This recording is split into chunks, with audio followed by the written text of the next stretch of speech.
भाई कहाँ घूमत रहो? अब आग मर देते नहीं साझी खाना वहीं पेशाब करे। हाँ।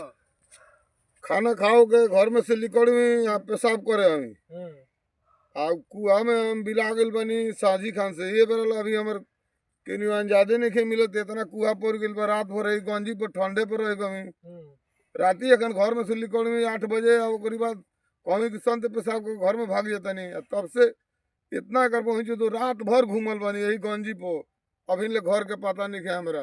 तो ठंडा तो खूब लागल होई तो के। ठंडा लागल नहीं के बहुत बिजोर ठंडा लागल बा अब का करी हम भाई तो तार गौवा बिला गइल बा कि तू बिलाइल पड़ो? अब हमार गौवा हम ही बिलाइल बनी कुहा में बिला गइल बनी अब का करी इतना कुहा बिजोड़ पड़ गइल बा कि एही में कहीं गांव जवार लौकते नहीं के घर दुआर। तो के ना जाइबा घरे अपना?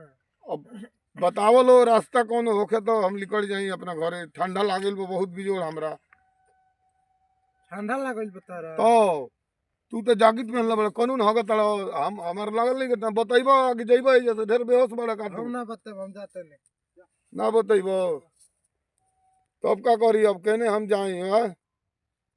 ए भैया सुनो सुनो खिसिया मत बोला बताओ हमार मर्द ठंडा लागल बा बताओ घर दुआर हम जाई कुआ में हैरान हो गइल बनी हम तो खुद अपने भुलाइल बन तुम तारे कहाँ से बता दे देखो तो इतना कुआ में होने जाते नहीं है ना होता नहीं तू खुद भी ले बड़ा खुद भुलाइल बन हमारे पहुंचा दो ताहिरा ताके केने पहुंचाई साझाई से हम भी लाइल बन ताहिरा तो केने जाई कौन लइकन के धरे के पड़ लागता।